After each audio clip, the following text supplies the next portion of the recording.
বিয়ে শাদী তো হয়ে গেল, একটা গেদার দরকার আছে। একটা গেদা হয়ে গেলে আর কোনো বউলের চিন্তা নেই। এখন কিছু হইলেই কই বসইলে যাবো, কিন্তু একটা গেদা হয়ে গেলে আর যাওয়ানোর উপায় থাকবো না। ও শোনো, একটু কথা আছে তোমার লগে।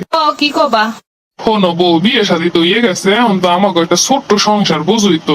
আমাকে তো এখন একটা গেদার দরকার আছে। এত তাড়াতাড়ি গেদা টেদার দরকার নাই আমার। মাত্রই তো বিয়ে করলাম, এখনই গেদা টেদা কি? মাত্র 15 দিন হইলো বিয়ে হইছে, এখনো 15 বছর দেখমু, জানমু, শুনমু, বুঝমু, এরপরে গেদা নিমু। এটা কি কইলে বউ, 15 বছর পর আমার আর গেদা অনেক শখ আল্লাহ কিছুই তো থাকবো না। এখন টোনাটুনির সংসার, এখনই একটা গেদার দরকার আছে। কোনো বাড়ি দিয়ে কইয়ে দিছে 4 বছরের আগে কোনো গেদা টেদা হইব না। সংসার শুরু করতে করতেই তো 3-4 বছর চইলা যায়। আর আমি কি সংসারে কিছু বুঝি? সংসারটা তো আগে বুঝন লাগবো, জানন লাগবো, কাম কাজ শেখন লাগবো।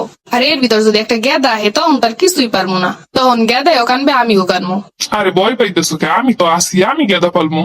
হয়, এখন তো কত কবানে গেদা পালমু, গেদা হওয়ার পরে তখন দেখা যাইবন কারো খোঁজই থাকবো না। তুমি একবার গেদা ওই দেখো আমি পালতে পারি কি পারি না। হয়, একবার অনের পর কি আবার ফেরত পাঠাইতে পারবো? ফেরত পাঠামুকে, আমার বংশ বৃদ্ধির দরকার আছে না? বংশ বৃদ্ধি করণের অনেক সময় আছে।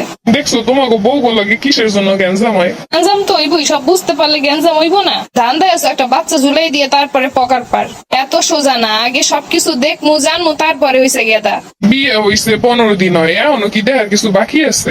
এই দেহা সেই দেহা না। এইটা কোনো কথা কইলে? বিয়ের পরও কি দেহনের কিছু আছে? অনেক কিছু দেহনের আছে, শুধু দেহনের না, আমার অনেক কিছু শেখার আছে। এগুলো যদি এখন না শিখতে পারি, গেদা হয়ে গেলে তখন আর কিছুই পারবো না। আরে তোমার কিছুই শেখা লাগবে না, সব কাম আমি করে দেবো। রান্না থেকে শুরু করে ঝাড়ু দেওয়া পর্যন্ত সবকিছু আমি করে দেবো। আগে 3টা বছর করে দাও, তারপরে বুঝবো যে না সবই করবা। আমি একটা গেদার কথা কইছি, এইটা না শুনলে আমি তোমার কথা কেন শুনবো? শোনো জামাই, 15 দিন হইছে বিয়ে, আর তার মানে বুঝো না যে তোমার মতি গতি আমি বুঝি না। গেদা অনেক সময় আছে, এখন গেদা টেদা লাগবো না। শোনো বউ,